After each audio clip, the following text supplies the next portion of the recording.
112 number हम जब तक डायल करेंगे जब तक हम तो बेहोश हो जाएंगे सर। वहाँ रुकने की जरूरत नहीं अगर आपको सर। लगता है। कैसे मालूम पड़ेगा जब हम उठाने जाएंगे तो 10 आदमी देखने वाला ही मारना चालू कर देगा। ये की जाए क्या लगता प्रशासन भी साथ में है, कोई ऐसी वो प्रॉब्लम नहीं है। लेकिन यहाँ जो है, यहाँ जब 7 लाख रुपए हमारे पास होते तब हर एक कोई उड़ते। यहाँ ड्राइवर की कोई सुनता थोड़ी है। ड्राइवर खाली जहाँ देखो जहाँ ड्राइवरों की वो है, ड्राइवर का भी तो कोई सुने, हमारी सबकी भी वो है। है? लोग परेशान है कुछ इस तरह का। कौन कौन जाम वाले कौन है जरा बताओ तो, कौन है जाम वाले?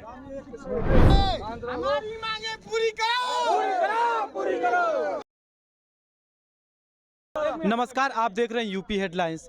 देश की अर्थव्यवस्था में कहीं ना कहीं ट्रांसपोर्ट लाइन का बड़ा ही योगदान रहा है। आज के देश ट्रक के ड्राइवर जितने भी हैं कहीं ना कहीं परेशान हैं और वो कुछ लोग तो अपनी ड्राइविंग छोड़ रहे हैं और अपनी ड्राइविंग का नौकरी छोड़ रहे हैं और कहीं ना कहीं स्ट्राइक पर लगे पड़े हैं। आज हम आ चुके हैं सोनबरसा के रिलायंस पेट्रोल पंप पे, जहाँ पे एक से एक सारी की सारी आप लोग देख सकते हैं कि कहाँ तक जाम लगा पड़ा हुआ है।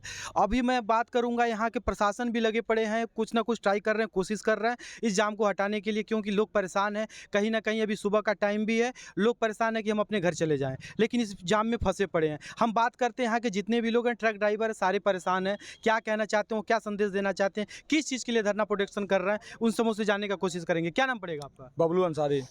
अंसारी जी, क्यों ये क्या ऐसा जाम करने का क्या प्रावधान है, क्या कहना चाहते हैं? देखिए, जो हम इसके लिए जाम किए हैं कि जो इस पर नियम लगाया है अमित शाह मोदी जी, जो ड्राइवरों को एक्सीडेंट होने पर कोई हादसा हो 10 साल की जेल है, 7 लाख रुपए जुर्माना है। तो मान लीजिए कि हम ड्राइविंग नहीं करेंगे, ठीक है, जब तक ये कानून वापस नहीं लेंगे जब तक हम वापस ड्राइविंग नहीं करेंगे जो है। इसके लिए हम धरना प्रदर्शन दे रहे हैं, ये कानून वापस अपना ले लें। ये बिल्कुल गलत कानून लगाए हैं। ड्राइवर मजदूर आदमी है और उसके लिए जो जेल जब जाएगा 10 साल, तो उसकी फैमिली कौन होगा? और 7 लाख रुपए जुर्माना है, ड्राइवर कहाँ से भरेगा? क्या ड्राइवर के पास इतना पैसा होता तो क्या ड्राइविंग करता? कोई बिजनेस करता? ये सरकार को सोचनी चाहिए कि इस तरह क्यों नियम लगा रही है। ड्राइवर जो है मजदूर आदमी है, इसके ऊपर 10 साल की सजा क्यों देगी? ड्राइवर 77 सालों में आज तक तो जेल नहीं था ना ड्राइवर को, 24 घंटे में बेल हो जाता था। अभी 10 साल की सजा सुना रही है, 7 लाख जुर्माना सुना रही है। 7 लाख रुपया होता तो हम कोई बिजनेस करते हैं ना, तो क्यों ड्राइविंग करेंगे? हम लोग ड्राइविंग नहीं करेंगे, छोड़ देंगे। नियम वापस अपना ले लेंगे तो ड्राइविंग करेंगे, नहीं लेंगे तो हम वापस जो है ड्राइविंग करने वाले नहीं है, जब तक नियम नहीं वापस करेंगे। कहाँ घर पड़ेगा आपका? हमारा घर दुधई है, दुधई बाजार। क्या यहाँ से कितना दूर पड़ेगा आपका? यहाँ से कम 60 किलोमीटर है, 60 किलोमीटर। तो यहाँ पे किए हैं सारी जगह, जब इसके अलावा कुछ और प्रावधान नहीं था कि हम लोग करें, कि कुछ और तरीका निकालें, कुछ इस तरह का? तरीका कैसे निकलेगा? जब जाम करे तो सरकार को तो मालूम पड़ेगी। यहाँ ड्राइवर हड़ताल कर रहे हैं।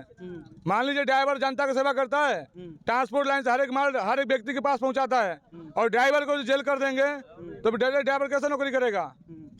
ड्राइवर के ना खाने का टाइम है, ना नहाने का टाइम है, ना नाश्ता का टाइम है। पब्लिक की सेवा में ड्राइवर अपने जो टाइम नहीं देखता है, 24 घंटा चलता रहता है। 2 घंटे सोने के मिलता है, 3 घंटे उतने अपना टाइम निकाल लेता है और उसको ही जेल भेजेंगे। ये कैसा कानून बना रहे हैं बताइए?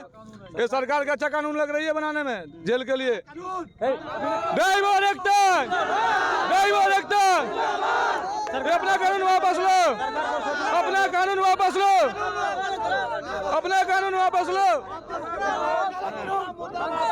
जब तक ये अपना कानून वापस नहीं लेंगे सर, हम लोग यहीं खड़े रहेंगे, यहाँ से हटेंगे नहीं, क्योंकि हम लोग मजदूर आदमी ड्राइविंग छोड़ दूसरा कोई काम नहीं कर रहे हैं। तो हम जब एक्सीडेंट में जब जेल जाएंगे तो हम ड्राइविंग करेंगे नहीं, हम यही रोड पर रहेंगे। ये अपना कानून वापस ले लें। हम यहाँ 8 बजे सुबह 8 बजे से भूखे पड़े हैं यहाँ, ठीक है। तो यहाँ तक मान लीजिए प्रशासन आई है तो प्रशासन बोली हट जाओ। कैसे हट जाएं? अभी चल रहे हैं गाड़ी से, हम चाहते नहीं एक चींटी मर जाए, चींटी भी बचाते अपने जाने भर में। अगर कोई भूल से कोई हादसा हो गई तो मान लीजिए हम जेल जाएंगे, उसके लिए 7 लाख रुपए भरेंगे। वो बोले हैं कि जो एक्सीडेंट में मर रहा है आदमी, चोट लग रहा है, उसको उठा के हॉस्पिटल ड्राइवर ले जाएगा। अमित शाह बोले हैं कि कोई एक्सीडेंट में ड्राइवर कोई भी व्यक्ति घायल हो रहा है तो ड्राइवर उसको उठा के हॉस्पिटल ले जाएगा। तो एक बात बताइए, अगर कोई व्यक्ति का एक्सीडेंट हो जाएगा, ड्राइवर वहाँ उठाने जाएगा, पब्लिक छोड़ेगी उसको? जान से मार देगी वहाँ। उस पे भी अमित शाह जी ने ये बोला है कि अगर आपको लगता है कि वहाँ पे आपको जनता मारेगी, ठीक, तो आप 112 नंबर पे डायल करके या फिर से 112 नंबर हम जब तक डायल करेंगे जब तक हम तो बेहोश हो जाएंगे। सर वहाँ रुकने की जरूरत नहीं अगर आपको लगता सर, कैसे मालूम पड़ेगा जब हम उठाने जाएंगे तो 10 आदमी देखने वाला ही मारना चालू कर देगा। ड्राइवर हर जगह मार खा रहा है। जिसके पास 10 लाख रुपए हो। क्या नाम पड़ेगा? इधर आइए। क्या नाम? ठाकुर जी कहाँ से रहने वाले हैं? बहराइच के रहने वाले हैं। अभी आपके यहाँ से कितना दूर पड़ेगा? यहाँ से पड़ेगा 200 200 किलोमीटर से ऊपर। 200 किलोमीटर से ऊपर पड़ेगा। ये जो आप लोग चक्का जाम किए हैं, जो यूनिटी है आप लोगों की, आप लोगों ने किया हुआ है, काफ़ी एम्बुलेंस परेशान है, काफ़ी लोग परेशान है, अपने फैमिली के साथ घर जा रहे थे, क्या इसके अलावा कुछ और तरीके नहीं थे आपको ये सब करने के जी लिए? यही एक तरीका आज और के कोई डेट में तरीका है सारे ही नहीं। प्रशासन भी यहाँ पे लगी पड़ी हुई है, सारे लोग परेशान हैं, कहीं ना कहीं यहाँ पे और भी प्रशासन के लोग भी आ गए हैं, वो भी लोग परेशान हैं कि कहीं ना कहीं इस चीज़ को हटाया जाए, सारी चीज़ें की जाए। क्या लगता है? प्रशासन भी साथ में है, कोई ऐसी वो प्रॉब्लम नहीं है, लेकिन यहाँ जो है, यहाँ जब 7 लाख रुपए हमारे पास होते तब हर एक कोई उड़ते। यहाँ ड्राइवर की कोई सुनता थोड़ी है, ड्राइवर को खाली जहाँ देखो जहाँ ड्राइवरों की वो है, ड्राइवर का भी तो कोई सुने, हमारी सबकी भी वो है। प्रशासन से प्रशासन लगी पड़ी है, प्रशासन आपसे कह रही है कि सर हम आपकी बात को सुनेंगे, सारी चीजें करेंगे, तो आप इस तरह का दूसरा कोई प्रावधान देखिए। सारे लोग परेशान है, सर भी परेशान है, सारे टोटल लोग परेशान है, कुछ इस तरह का। कौन कौन जाम वाले कौन कौन है जरा बताओ तो।